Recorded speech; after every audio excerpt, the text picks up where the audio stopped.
1,000 architects and engineers call for new 9/11 investigation and cite evidence of explosive demolition at 3 World Trade Center towers. Today, the nonprofit organization Architects and Engineers for 9/11 Truth announces that we now have over 1,000 architects and engineers signed on to the petition demanding a new investigation into the destruction of the 3 World Trade Center skyscrapers on September 11th, 2001. That includes not only the Twin Towers, but also Building 7, the 3rd high-rise to be destroyed that day. Richard Gage, AIA, architect and founder of AE 9/11 Truth, is also announcing this decisive milestone today at the primary organization press conference in San Francisco. This press conference is also being held in numerous cities throughout the world, including San Francisco, Los Angeles, Las Vegas, Seattle, Portland, Chicago, Austin, Dallas, Madison, Dover, New Hampshire, Tulsa, Tucson, Boston, Alexandria, Virginia, Tampa, Temple Terrace, Florida, Denver, New York, Newark, and internationally in Ontario, Vancouver, Brussels, Denmark, Sydney, and Wellington, New Zealand.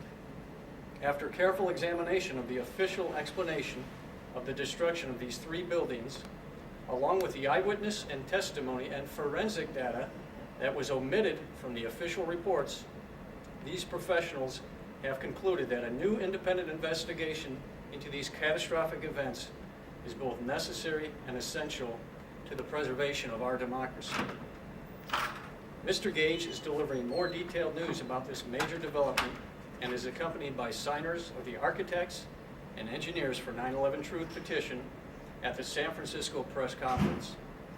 Our architectural and engineering professionals will discuss our organization's findings and concerns.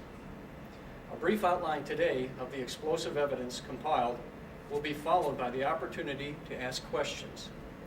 Detailed information may be found in the DVD we have produced, which is titled 9/11, Blueprint for Truth, the Architecture of Destruction.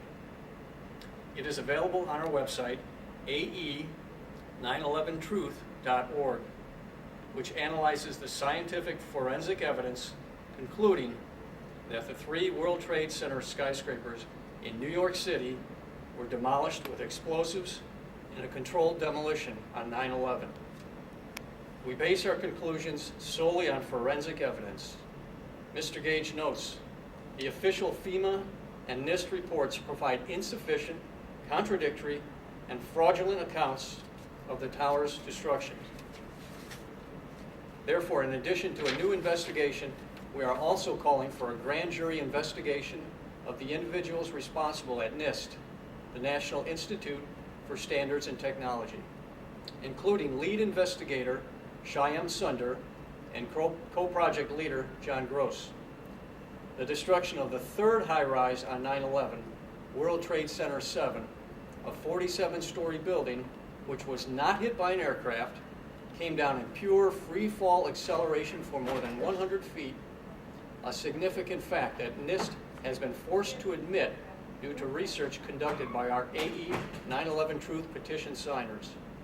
Yet NIST fails to review or acknowledge the obvious implications, that the columns must have been explosively severed within fractions of seconds of each other. We encourage you to review this startling collapse on our website, ae911truth.org. Other disturbing facts gathered from the forensic evidence include the complete destruction and dismemberment of Building 7, collapsing in just 6 seconds through the path of what was greatest resistance, vertically and symmetrically, including 2.5 seconds of pure free fall, 0 resistance, an occurrence only possible with expertly placed explosives. The complete destruction and dismemberment of both Twin Towers in just 10 to 14 seconds, which is near free fall acceleration, again requiring all 47 massive core columns to be explosively severed. Over 100 first responders reported sounds of explosions and flashes of light at the onset of destruction. multi-ton steel perimeter wall sections were ejected laterally at 60 miles per hour at a distance of 600 feet. The mid-air pulverization of 90,000 tons of concrete and metal decking. A 1,200-foot diameter debris field. There should have been 110 floors stacked up at the bottom if this were a gravitational collapse, as stated in the official explanation. 220 acres of 4-inch thick concrete slabs. Yet no floors are seen in the photos, just a 2-story pile of pulverized building materials. In videos of the destruction, you can easily see isolated explosive ejections of pulverized building materials 20 to 40 stories below the collapsing portion of the building. Firefighters and engineers found several tons of molten metal in the debris under each of the 3 high-rises. Yet fires and jet fuel cannot possibly be responsible for these temperatures.